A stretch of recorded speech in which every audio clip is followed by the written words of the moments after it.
If Yasumo came by summoning, he may be trying to build it into something bigger. Thanks, said Matahachi, jumping up excitedly. Which is the magician's stall? The enclosure to which the man pointed was surrounded by a fence of pointed bamboo stakes. Out in front, barkers were drumming up trade, and flags suspended near the wooden gate announced the names of several famous sleight-of-hand artists. From within the curtains and strips of straw matting lining the fence came the sound of strange music, mingled with the loud, rapid patter of the performers and the applause of the audience. Going around to the rear, Matahachi found another gate. When he glanced in, a lookout asked, You here to gamble? He nodded, and the man let him in. He found himself in a space surrounded by tenting but open to the sky. About 20 men, all unsavory types, sat in a cycle playing a game. All eyes turned toward Matahachi, and one man silently made room for him to sit down. Is Akakabe Yasomer here? Matahachi asked. Yasomer, repeated one gambler in a puzzled tone. Come to think of it, he hasn't been around lately. Why? Do you think he will come later? How should I know? Sit down and play. I didn't come to play. What are you doing here if you don't want to play? I'm looking for Yasomer. Sorry to bother you. Well, why don't you go look somewhere else? I said I'm sorry, said Matahachi, exiting hastily. Hold on there, commanded one of the gamblers, getting up and following him. You can't get away with just saying you are sorry. Even if you don't want to play, he will pay for you. Even if you don't play, he will pay for your seat. I don't have any money. No money, I see. Just waiting for a chance to swipe some cash, huh? Damn thief, that's what you are. I'm no thief. You can't call me that. Matahachi pushed the hilt of his sword forward, but this merely amused the gambler. Idiot, he barked. If threats from the likes of you scared me, I wouldn't be able to stay alive in Osaka for one day. Use your sword if you dared. I warn you, I mean it. Oh, you do you? Do you know who I am? Why should I? I'm Sasaki Kojiro, successor of Toder Seigen of Jokyoji village in Ichizen. He created the Tometer style, Matahachi declared proudly, thinking this pronouncement alone would put the man to flight. It didn't. The gambler spat and turned back into the enclosure. Hey, come on, all of you. This guy's just called himself some fancy name. Seems to want to pull his sword on us. Let's have a look at his swordsmanship. It ought to be fun. Matahachi, seeing that the man was off guard, suddenly drew his sword and sliced across his backside. The man jumped straight up in the air. You son of a bitch, he screamed. Matahachi dived into the crowd. By sneaking from one cluster of people to the next, he managed to stay hidden, but every face he saw looked like one of the gamblers. Deciding he couldn't hide that way forever, he looked around for more substantial shelter. Directly in front of him, draped on a bamboo fence, was a curtain with a large tiger painted on it.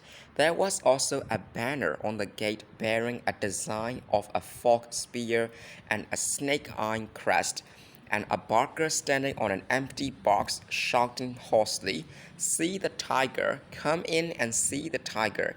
Take a trip of 1,000 miles. This enormous tiger, my friends, was captured personally by the great General Kato Kiyomasa in Korea. Don't miss the tiger. His spear was frenetic and rhythmical. Matahachi threw down a coin and darted through the entrance. Feeling relatively safe, he looked around for the beast. At the far end of the tent, a large tiger skin lay stretched out like laundry drying on a wooden panel. The spectators were staring at it with great curiosity, seemingly unperturbed by the fact that the creature was neither whole nor alive. So that's what a tiger looks like, said one man. Big, isn't it? Marveled another. Matahachi stood a little to one side of the tiger's skin until suddenly he spotted an old man and woman, and his ears perked up in disbelief as he listened to their voices.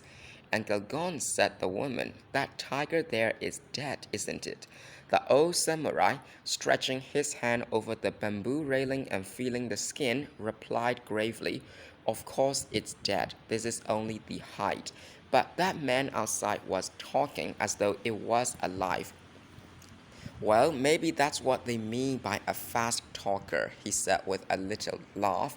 Osugi didn't take it so lightly. Pursing her lips, she protested, don't be silly. If it's not real, the sign outside should say so. If all I was going to see was a tiger's skin, I would just as soon see a picture.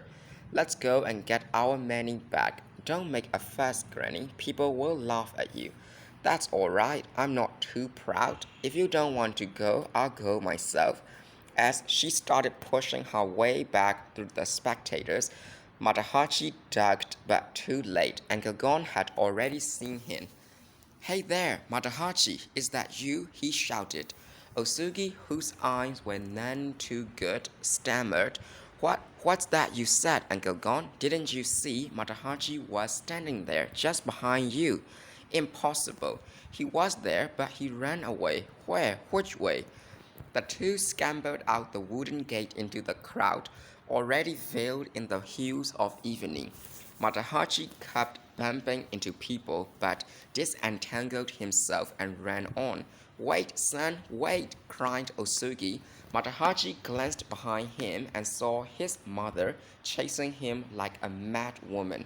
Uncle Gon, too, was waving his hands frantically. Matahachi, he cried, why are you running away? What's wrong with you? Matahachi, Matahachi. Seeing she was not going to be able to catch him, Osugi stuck her wrinkled neck forward and at the top of her lungs screamed, Stop! Thief! Robber! Catch him! Immediately, a throng of bystanders took up the chase, and those in the forefront soon fell upon Matahachi with bamboo poles. Keep him there, the scoundrel. Give him a good beating. The mob had Matahachi cornered, and some even spat on him. Arriving with Uncle Gon, Otsugi quickly took in the scene and turned furiously on Matahachi's attackers. Pushing them away, she seized the hilt of her short sword and bared her teeth. What are you doing? She cried. Why are you attacking this man? He's a thief. He is not. He is my son. Your son? Yes, he's my son, the son of a samurai, and you have no business beating him. You are nothing but common townspeople. If you touch him again, I will take you all on. Are you joking? Who shouted thief a minute ago? That was me, all right. I don't deny it. I'm a devoted mother, and I thought if I cried thief, my son would stop running. But who asked you stupid oafs to hit him? It's outrageous. Startled by her bold face, yet admiring her mettle, the crowd slowly dispersed. Osugi seized her wayward son by the collar and dragged him to the grounds of a nearby shrine. After standing and looking on from the shrine gate for a few minutes, Uncle Gon came forward and said, Granny, you don't have to treat Matahachi like that. He's not a child. He tried to pull her hand away from Matahachi's collar, but the old woman elbowed him roughly out of the way. You stay out of this. He's my son, and I'll punish him as I see fit, with no help from you. Just keep quiet and mind your own business. Matahachi, you ungrateful, I'll show you. It is said that the older people grow, the simpler and more direct they become. And watching Otsugi, one could not help but agree. At a time when other mothers might have been weeping for joy, Otsugi was seething with rage. She forced Matahachi to the ground and beat his head against it. The very idea, running away from your own mother, you weren't born from the Fork off a tree, you lout, you are my son. She began spanking him as though he were still a child. I didn't think you could possibly be alive, and here you are loafing around Osaka. It's shameful, you brazen good for nothing. Why didn't you come home and pay the proper respects to your ancestors? Why didn't you so much as show your face just once to your old mother? Didn't you know all your relatives were worried sick about you? Please, Mama, begged Matahachi, crying like a baby. Forgive me, please forgive me. I'm sorry. I know what I did was wrong. It was because I knew I had failed you that I couldn't go home.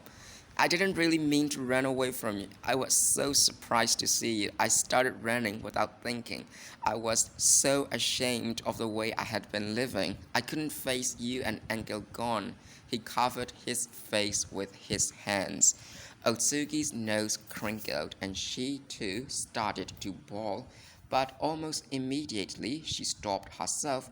Too proud to show weakness, she renewed her attack, saying sarcastically, if you are so ashamed of yourself and feel you have disgraced your ancestors, then you really must have been up to no good all this time.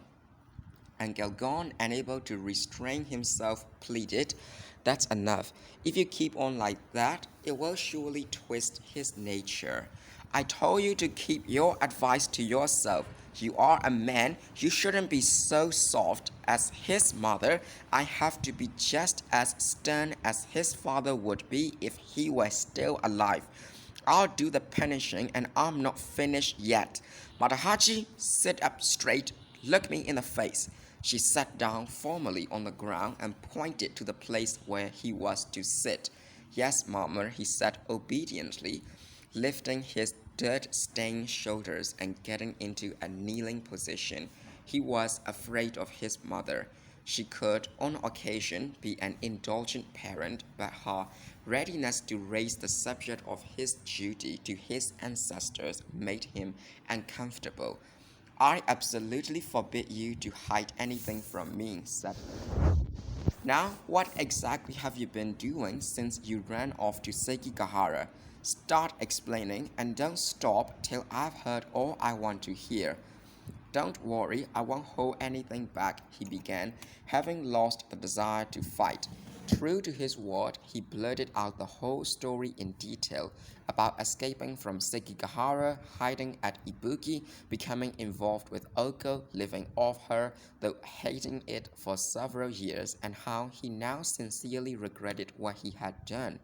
It was a relief like throwing up bile from his stomach, and he felt much better after he had confessed. Mumbled and gone from time to time. Otsuki clicked her tongue, saying, I'm shocked at your conduct. And what are you doing now? You seem to be able to dress well. Have you found a position that pays adequately? Adequately, yes, said Matahachi. The answer slipped out without forethought, and he hastened to correct himself. I mean, no, I don't have a position. Then where do you get money to live? Where do you get money to live on? My sword. I teach swordsmanship. There was the ring of truth in the way he said this, and it had the desired effect. Is that so? Said Otsugi with obvious interest. For the first time, a glimmer of good humor appeared in her face. Swordsmanship, is it? Well, it doesn't really surprise me that a son of mine would find time to polish his swordsmanship, even leading the kind of life you wear. Hear that, Uncle Gon? He is my son, after all. Uncle Gon nodded enthusiastically, grateful to see the old woman's spirit rise. We might have known, he said. That shows he does have the blood of his whole Indian ancestors in his veins. So what if he went astray for a time?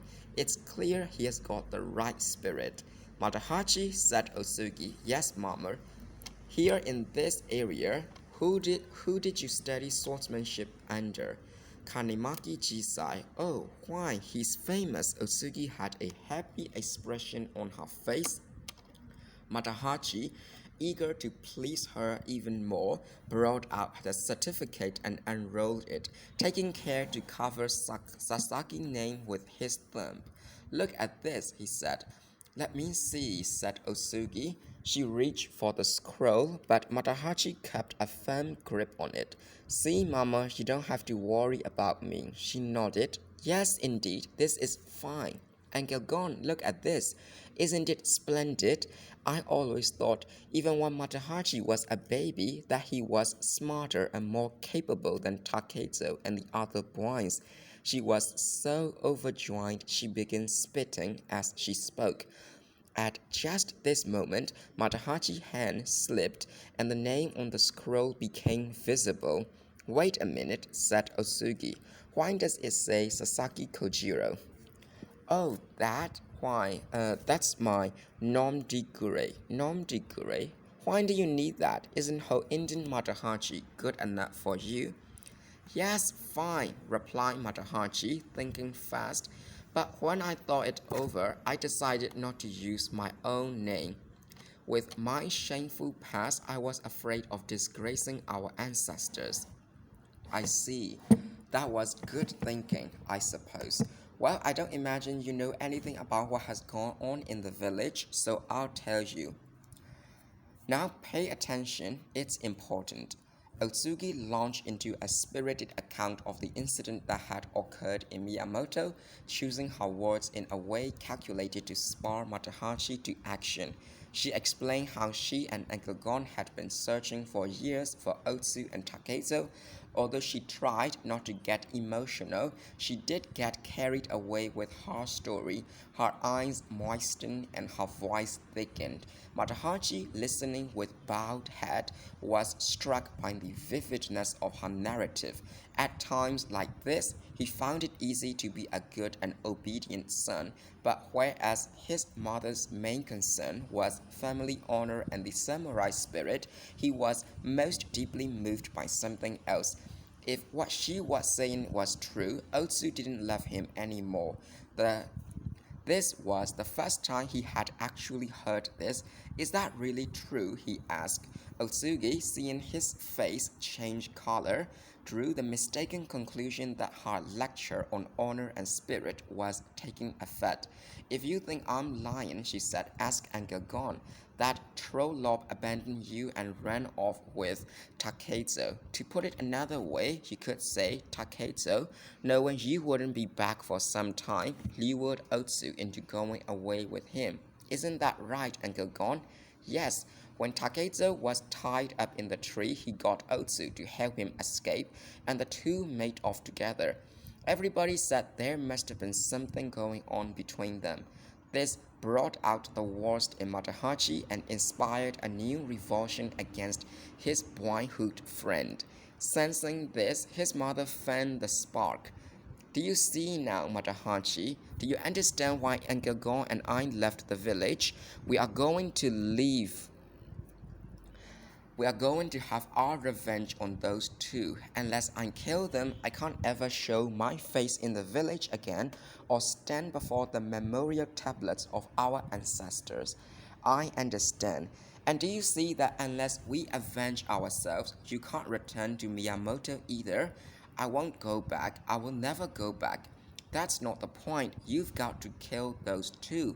They are our mortal enemies. Yes, yeah, I guess so. You don't sound very enthusiastic. What's the matter? Don't you think you are strong enough to kill Takezo? Of course I am, he protested. Uncle Gon spoke up. Don't worry, Matahachi. I'll stick by you. And your old mother will too, added Otsugi. Let's take their heads back to the village as souvenirs for the people. Isn't that a good idea, son? If we do, then we can go ahead and find yourself a wife and settle down. You will vindicate yourself as a samurai and earn a fine reputation as well.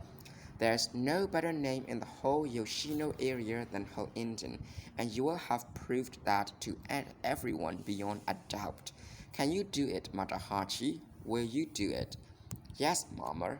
That's a good son. And Gagon, don't just stand there. Congratulate the boy. He has sworn to take revenge on Takezo and Otsu. Seemingly satisfied at last, she started to rise from the ground with visible difficulty. "Oh, that hurts," she cried. "What's the matter?" asked Uncle Gon. "The ground is freezing. My stomach and hips ache. That's not so good. Are you coming down with pals again?" Matahachi, in a show of filial devotion, said, "Climb on my back, Mama. Oh, you want to carry me? Isn't that nice?" Grasping his shoulders, she shed tears of joy. "How many years has it been? Look, Uncle Gon, Matahachi's going to carry me on his back." As her tears fell on his neck, Matahachi himself felt strangely pleased. "Uncle Gon, where are you staying?" he asked. "We still have to find an inn, but any will do. Let's go look for one." "All right," Matahachi bounced his mother lightly on his back as he walked. "Say, Mama, you are light, very light, much lighter than a rock." The handsome young man. Gradually obscured by the wintry noonday mist, the sunlit island of Awaji faded into the distance. The flapping of the great sail in the wind drowned out the sound of the waves. The boat, which plies several times each month between Osaka and our province in Shikoku, was crossing the inland sea on its way to Osaka.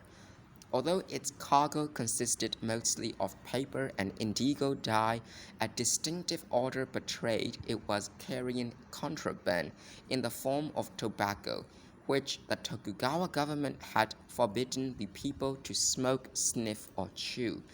There were also passengers on board, mostly merchant, either returning to the city or visiting it for the year-end trading. "How's it going? Making lots of money, I bet." "Not at all. Everybody says things are booming in Sakai, but you couldn't prove it by me." "I hear there's a shortage of workmen there. Heard they need gunsmiths." Conversation in another group went along similar lines. "I supply battle equipment myself, flagstaffs, armor, that sort of thing. I'm certainly not making as much as I used to, though." "Is that so?" "Yes, I guess the samurai are learning how to add. Haha. It used to be that when the freebooters brought in their loot, you could re-dye or repaint things and sell them right back to the armies. Then after the next battle, the stuff would come back and you could fix it up and sell it again." One man was gazing out over the ocean and extolling the riches of the countries beyond it. "You can't make money at home anymore. If you want real profits, you have to do what Nair Luzon, Sukizaemon, or Chaya Sukijiro did. Go into foreign trade. It's risky, but if you're lucky, it can really pay off."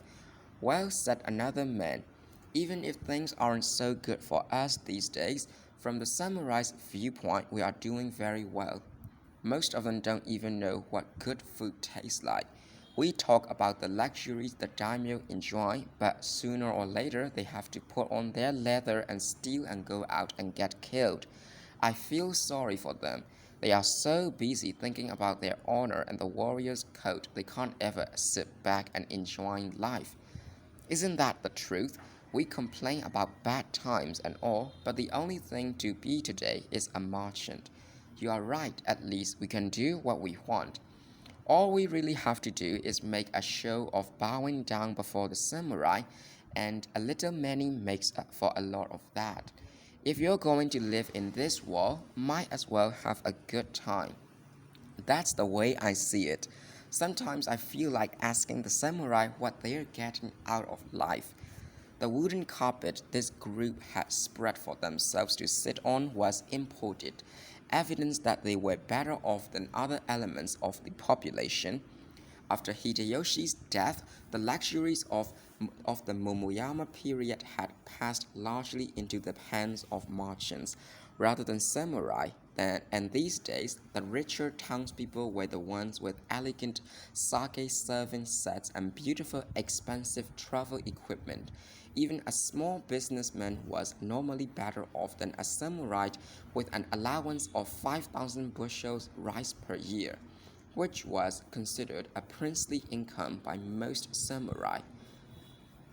Never much to do on these trips, is there? No? Why don't we have a little card game to pass the time? Why not? A curtain was hung, mistresses and underlings brought sake, and the men began playing Amsamo, a game recently introduced by Portuguese traders for unbelievable stakes. The goal on the table could have saved whole villages from famine, but the players tossed it about like gravel. Among the passengers were several people the rich merchants might well have questioned as to what they were getting out of life. A wandering priest, some Ronin, a Confucian scholar, a few professional warriors, most of them, after witnessing the beginning of the ostentatious card game, sat down beside their baggage and stared disapprovingly at the sea. One young man was holding something round and furry in his lap, telling it from time to time to sit still. What a nice little monkey you have. Is it trained? Asked another passenger. Yes. You have had him for some time then. No, I found him not long ago in the mountains between Toser and Our. Oh, you caught him yourself? Yes, but the older monkeys almost scratched me into pieces before I got away. As he talked, the young man concentrated intently on picking fleas off the animal. Even without the monkey, he would have attracted attention, for both his kimono and the short red cloak he wore over it were decidedly fancy. His front hair wasn't shaved, and his top knot was tied with an unusual purple band.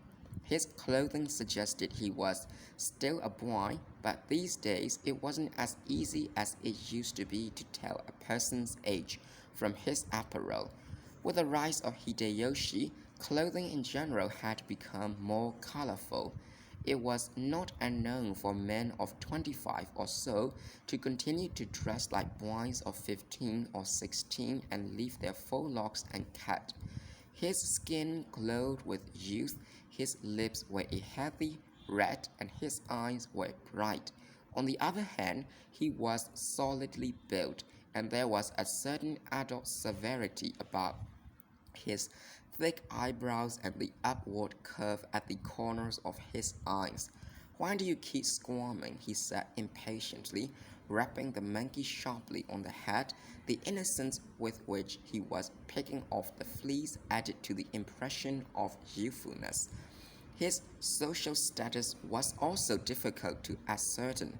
Since he was traveling, he wore the same straw sandals and leather socks everyone else wore, so there was no clue there, and he seemed perfectly at home among the wandering priests, the puppeteer, the ragged samurai, and the unwashed peasants on board.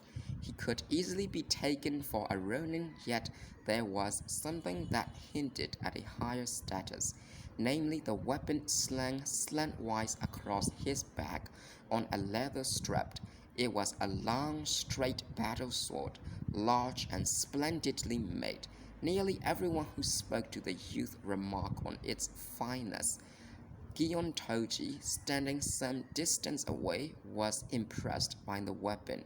Yawning and thinking that not even in Kyoto were swords of such high quality often seen, he grew curious as to its owner's background. Toji was bored. His trip, which had lasted 14 days, had been vexing, tiring, and fruitless, and he longed to be once again among people he knew. I wonder if this runner arrived in time, he mused. If he did, she will certainly be at the dock in Osaka to meet me. He tried, by conjuring up Oko's face, to alleviate his burden.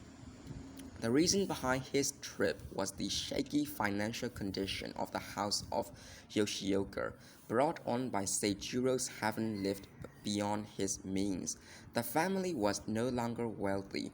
The house on Shijo Avenue was mortgaged and in danger of being seized by merchant creditors.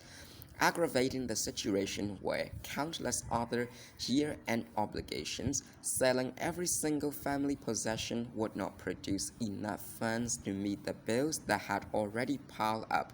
Faced with this, Seijiro's only comment had been, "How did this happen?" Toji, feeling responsible for having encouraged the young master's extravagance, had said that the matter should be left up to him. He promised that he would settle things somehow. After racking his brains, he had come up with the idea of building a new and bigger school on the vacant lot next to Nishinotoin, where a much larger number of students could be accommodated. According to his reasoning, this was no time to be exclusive, with all sorts of people around wanting to learn the martial arts and the daimyo crying for trained warriors. It would be in the interest of everyone to have a bigger school and turn out a great number of trained swordsmen. The more he thought about it, the more he deluded himself into thinking it was the school's sacred duty to teach Kempo style to as many men as possible. Seijiro wrote a circular to that effect, and thus armed, Toji set out to solicit contributions from former students in Western Honshu, Kyushu, and Shikoku. There were many men in various feudal domains who had studied under Kempo, and most of those still alive were now samurai of enviable status. As it turned out, however, for all the earnestness of Toji's pleas, not many were ready to make substantial donations or subscribe on such short notice. With discouraging frequency, the answer had been, "I'll write you about it later. We'll see about it in the next time I'm in Kyoto," or something equally evasive. The contributions Toji was returning with amounted to but a fraction of what he had anticipated. The endangered household was not, strictly speaking, Toji's own, and the face that came to mind now was not Seijiro's but Ogo's. But even hers could divert him only superficially, and soon he became fidgety again. He envied the young man picking the fleas off his monkey. He had something to do to kill time. Toji walked over and tried to strike up a conversation. "Hello there, young fellow. Going to Osaka?" Without actually raising his head, the young man lifted his eyes a bit and said, "Yes." "Does your family live there?" "No." "Then you must be from our." "No, not there either." This was said with a certain finality. Toji lapsed into silence for a time before he made another try. "That's quite a sword you have there," he said, seemingly happy to have the weapon praised. The young man rearranged himself to face Toji and replied genially, "Yes, it has been in my family a long time. It's a battle sword, but I plan to get a good swordsmith in Osaka to remount it so I can draw it from my side. It's too long for that, isn't it?" "Oh, I don't know. It's only 3 feet. That's pretty long." Smiling, the youth replied confidently, "Anybody should be able to handle a sword that long." "Oh, it could be used if it was 3 feet long, or even 4 feet," said Toji reproachfully. "But only an expert could handle it with ease. I see a lot of fellows swaggering around with huge swords these days. They look impressive, but when the going gets rough, they turn and run." "What style did you study?" In matters pertaining to swordsmanship, Toji could not conceal a feeling of superiority over this mere boy. The young man flashed a questioning look at Toji's smug face and replied, "The Tomita style." "The Tomita style is for use with a shorter sword than that," said Toji authoritatively. "The fact that I learned from the Tomita style doesn't mean I have to use a shorter sword. I don't like to be imitative. My teacher used a shorter sword, so I decided to use a long one. That got me thrown out of the school. You young people do seem to take pride in being rebellious. What happened then?" I left Jokyoji in village in Ichisen and went to Kanemaki Jisai. He had also discarded the Tomita style, then developed the Chujo style. He sympathized with me, took me in as a disciple, and after I had studied under him 4 years, he said I was ready to go out on my own. These country teachers are all quick to pass out certificates. Oh, not Jisai. He wasn't like that. In fact, the only other person he had ever given his certificate to was Yakoro Itosai. After I made up my mind to be the second man to get formally certified, I worked at it very hard. Before I was through, though, I was suddenly called home because my mother was dying. Where's your home? Iwakuni in Suo province. After I went home, I practiced every day in the neighborhood of Kintai Bridge, cutting down swallows on the wing and slicing willow branches. That way I developed some techniques of my own. Before my mother died, she gave me this sword and told me to take good care of it because it was made by Nagamitsu. Nagamitsu, you don't say? It doesn't bear his signature on the tang, but it has always been thought to be his work. Where I come from, it's a well-known sword. People call it the drying pole. Though reticent earlier on subjects he liked, he would talk at great length, even volunteer information. Once started, he rattled on, paying little attention to his listeners' reaction. From this, as well as from his account of his earlier experiences, it appeared that he was of stronger character than might have been inferred from his taste in clothes. At one point, the youth stopped talking for a moment. His eyes grew cloudy and pensive. While I was in Suo, he murmured, Jisai took sick. When I heard about it from Kusanagi Tenki, I actually broke down and cried. Tenki was at the school long before I was and was still there when the master was on his sick bed. Tenki was his nephew, but Jisai didn't even consider giving him a certificate. Instead, he told him he would like to give me a certificate along with his book of secret methods. He not only wanted me to have them, but had hoped to see me and give them to me personally. The young man's eyes moistened with the recollection. Toji had not the slightest whit of empathy with this handsome, emotional youth, but talking to him was better than being alone and bored. I see, he said, feigning great interest, and he died while you were away. I wish I could have gone to him as soon as I heard of his illness, but he was in Kozuki, hundreds of miles from Suo, and then my mother finally died about the same time, so it was impossible for me to be with him at the end.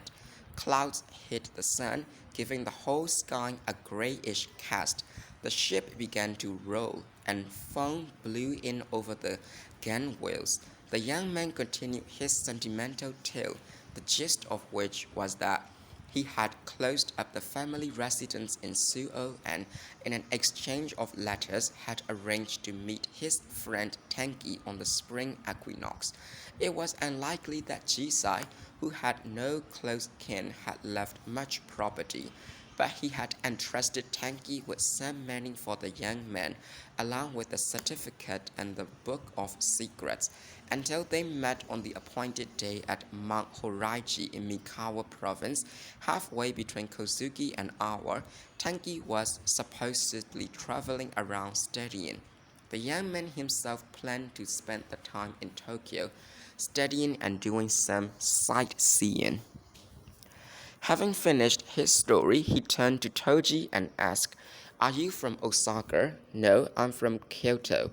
For a while they were both silent, distracted by the noise of the waves and the sail. Then you plan to try to make your way in the world through the martial arts, said Toji. While the remark was innocent enough in itself, the look on Toji's face revealed condescension bordering on contempt. He had long since had his fill of conceited young swordsmen who went around bragging about their certificates and their books of secrets. It was his considered opinion that there could not possibly be all that many expert swordsmen just wandering around. Had not he himself been in the Yoshioka school for nearly 20 years, and was he not still only a disciple, although a highly privileged one? The young man shifted his position and looked intently at the gray water.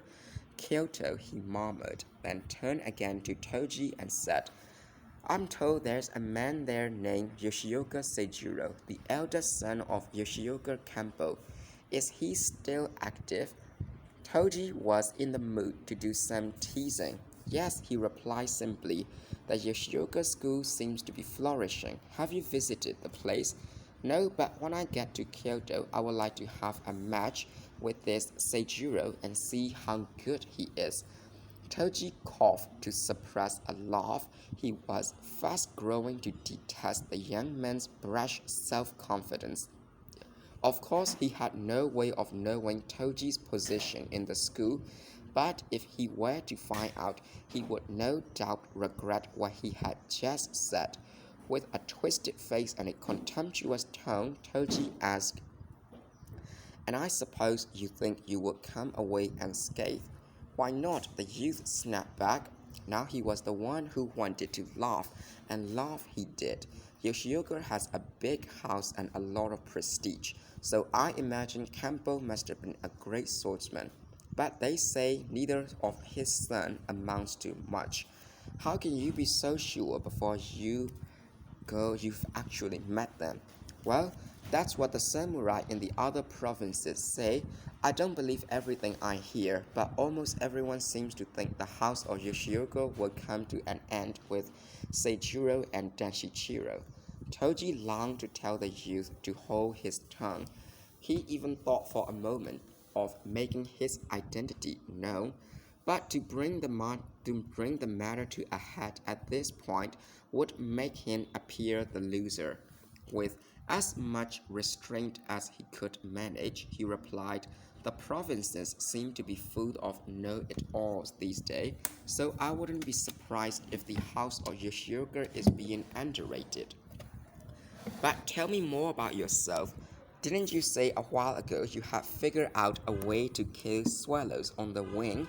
Yes, I said that.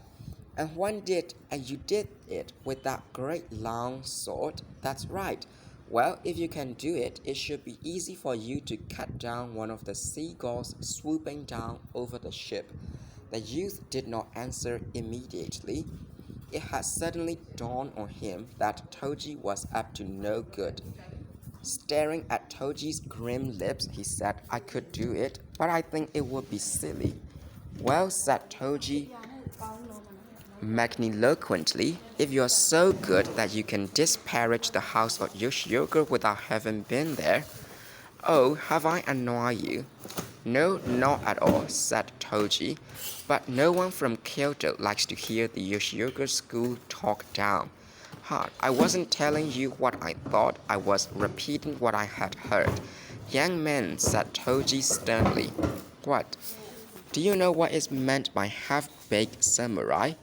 For the sake of your future, I warn you. You will never get anywhere underestimating other people. You brag about cutting down swallows and talk about your certificate.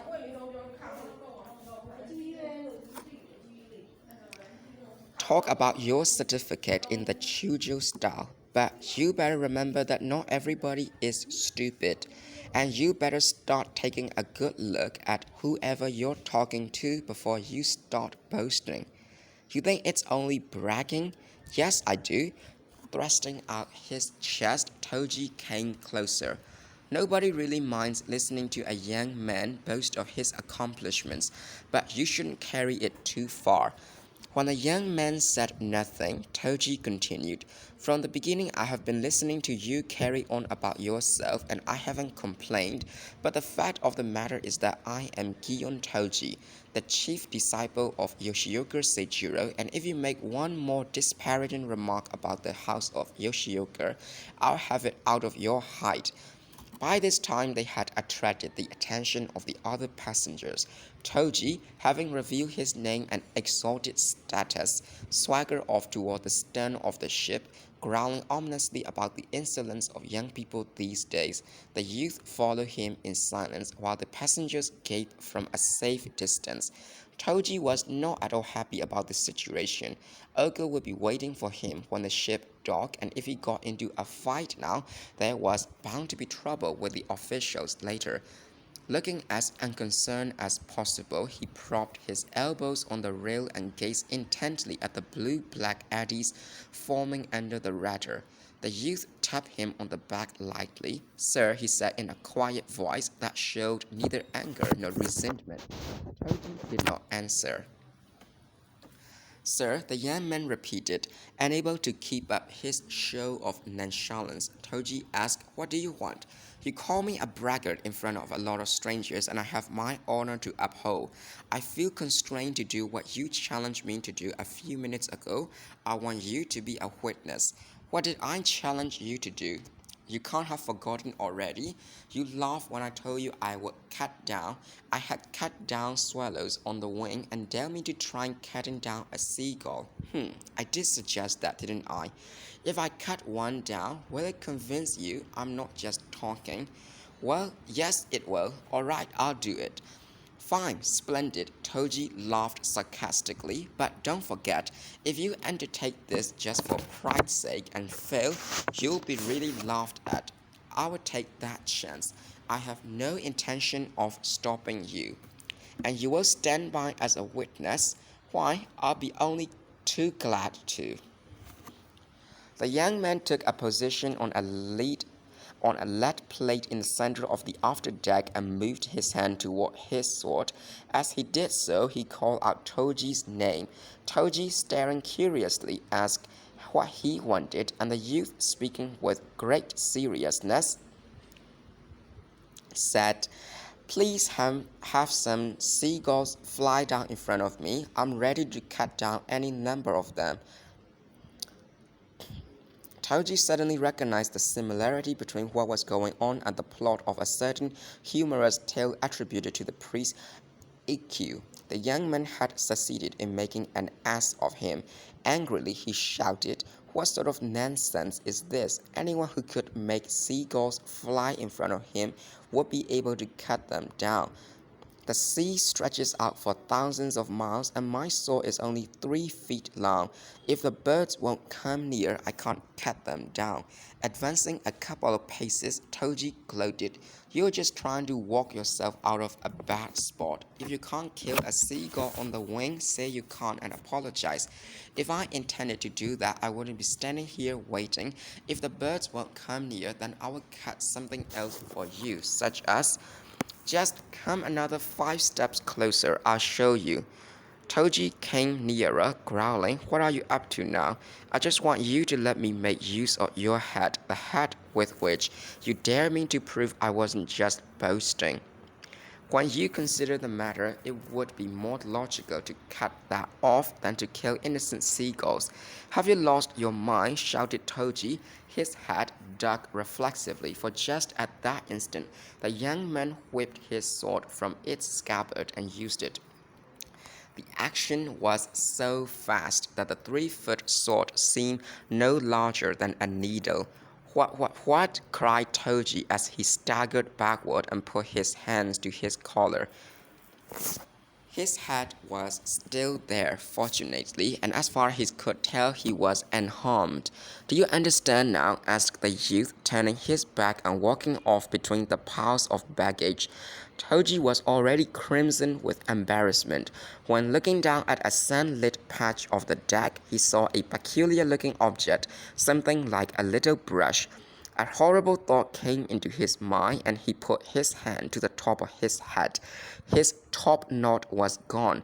His precious top knot, the pride and joy of any samurai.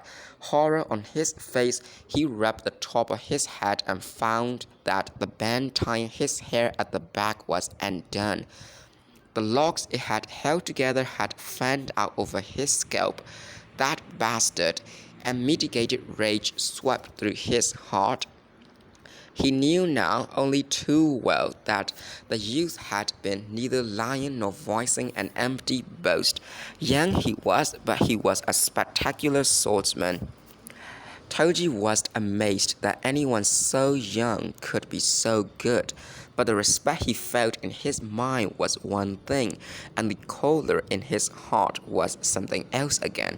When he raised his head and looked toward the bow, he saw that the youth had returned to his previous seat and was searching around on the deck for something. He was obviously off guard, and Toji sensed that the opportunity for revenge had presented itself. Spitting on the hilt of his sword, he grasped it tightly and sneaked up behind his tormentor. He was not sure his aim was good enough to take off the man's top knot without taking off his hat too, but he did not care. Body swollen and red, breathing heavily, he steeled himself to strike. Just then, a commotion arose among the card-playing merchants.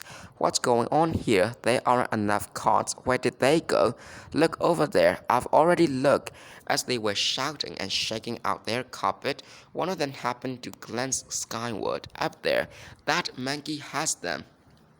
The other passengers, welcoming still another diversion, all looked up at the simian in question, which was perched at the very top of the 30-foot mast. Ha ha, laughed one. Quite a monkey. Stole the cards, he did. He's chewing them up. No, he's making like he's dealing them. A single card came floating down. One of the merchants swept it up and said he must still have 3 or 4 more. Somebody get up there and get the cards. We can't play without them. Nobody's going to climb up there. Why not the captain? I guess he could if he wanted to. Let's offer him a little money. Then he'll do it. The captain had heard the proposal, agreed and took the money, but apparently felt that as the master of the ship, he must first fix responsibility for the incident. Standing on a pile of cargo, he addressed the passengers. Just who does that monkey belong to? Will the owner please come forward? Not a soul answered, but a number of people who knew the monkey belonged to a handsome young man eyed him expectantly. The captain also knew, and his anger rose when the youth did not reply. Raising his voice still higher, he said, "Isn't the owner here? If nobody owns the monkey, I'll take care of him, but I don't want any complaints afterward." The monkey's owner was leaning against some luggage, apparently deep in thought. A few passengers began to whisper disapprovingly. The captain looked daggers at the youth. The card players grumbled malevolently, and others began to ask whether the young man was deaf and dumb or just insolent. The youth, however, merely shifted his position a little to the side and acted as though nothing had happened. The captain spoke again. "It appears that monkeys thrive on sea as well as on land. As you can see, one has wandered in on us.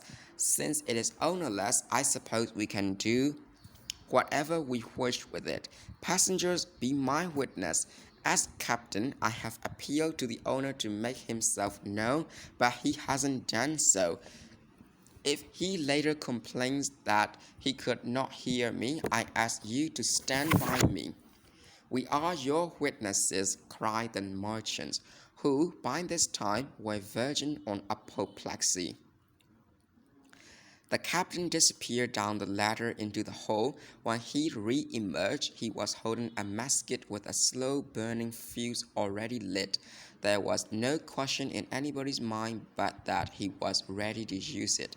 Faces turned from the captain to the monkey's owner. The monkey was enjoying himself immensely. High in the air, he was playing with the cards and doing everything he could to annoy the people on deck. Suddenly, he bared his teeth, chattered, and ran to the yacht arm. And once there, he did not seem to know what to do.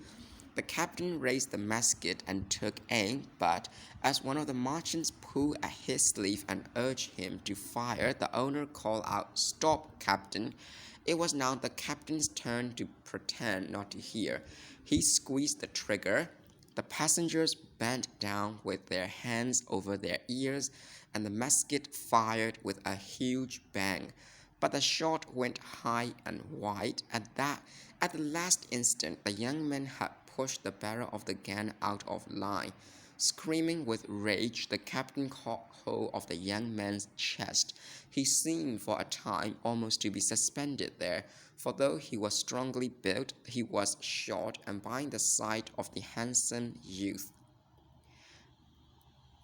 "What's the matter with you?" shouted the young man. "You were about to shoot down an innocent monkey with that twine of yours, weren't you?" "I was." "That's not a very nice thing to do, is it?" "I gave fair warning." "And just how did you do that? Didn't you have eyes and ears?" "Shut up. I'm a passenger on this ship. What's more, I'm a samurai. Do you expect me to answer when a mere ship's captain stands up before his customers and bellows as though he were their lord and master? Don't be impertinent. I repeated my warning 3 times. You must have heard me. Even if you didn't like the way I said it, you could have shown some consideration for the people who were inconvenienced by your monkey." "What people?" "Oh, you mean that bunch of tradesmen who have been gambling behind their curtain? Don't talk so big. They paid 3 times as much fare as the others. That doesn't make them anything but what they are: low-class, irresponsible merchants, throwing around their gold where everybody can see, drinking their sake and acting as though they own the ship. I've been watching them, and I don't like them at all. What if the monkey did run away with their cards? I didn't tell him to. He was just imitating what they themselves were doing. I see no need for me to apologize." The young man looked fixedly at the rich merchants and directed a loud, sardonic laugh their way. The Seashell of Forgetfulness.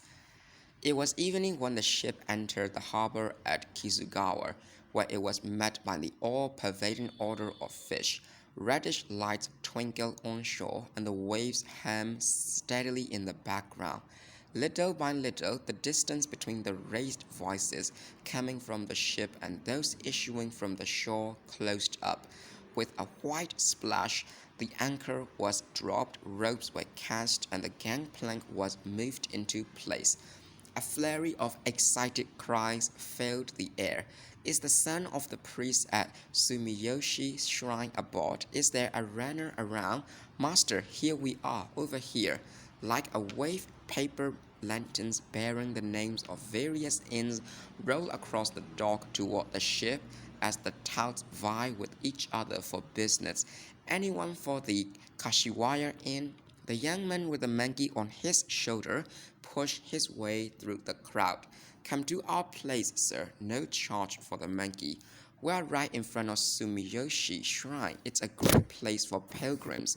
You can have a beautiful room with a beautiful view." No one had come to meet the youth. He walked straight away from the dock, paying no attention to the touts or anyone else. "Who does he think he is?" growled one passenger. "Just because he knows a little swordsmanship. If I weren't just a townsman, he wouldn't have gotten away without a fight." "Oh, calm down. Let the warriors think they are better than anybody else. As long as they are strutting around like kings, they are happy. The thing for us townspeople to do is to let them have the flowers while we take the fruit. Why get excited over today's little incident?" While talking on in this fashion, the merchants saw to it that their mountains of baggage were properly gathered together, then disembarked, to be met by swarms of people and lanterns and vehicles. There was not one among them who was not immediately surrounded by several solicitous women. The last person off the ship was Gion Toji, on whose face there was an expression of extreme discomfort. Never in all his life had he spent a more unpleasant day. His head was decently covered with a kerchief to conceal the mortifying loss of his top knot, but the cloth did nothing to hide his downcast eyebrows and sullen lips. Toji, here I am, called Oko, though her head was also covered with a kerchief. Her face had been exposed to the cold wind while she was waiting, and her wrinkles showed through the white powder that was meant to hide them. Oko, so you came after all. Isn't that what you expected? You sent me a letter telling me to meet you here, didn't you? Yes, but I thought it might not have reached you in time. Is something the matter? You look upset. Oh, it's nothing, just a little seasick. Come on, let's go to Sumiyoshi and find a nice inn. Come this way, I have a plug-in waiting. Thanks. Did you reserve a room for us? Yes, everybody's waiting at the inn. A look of consternation crossed Toji's face. Everybody? What are you talking about?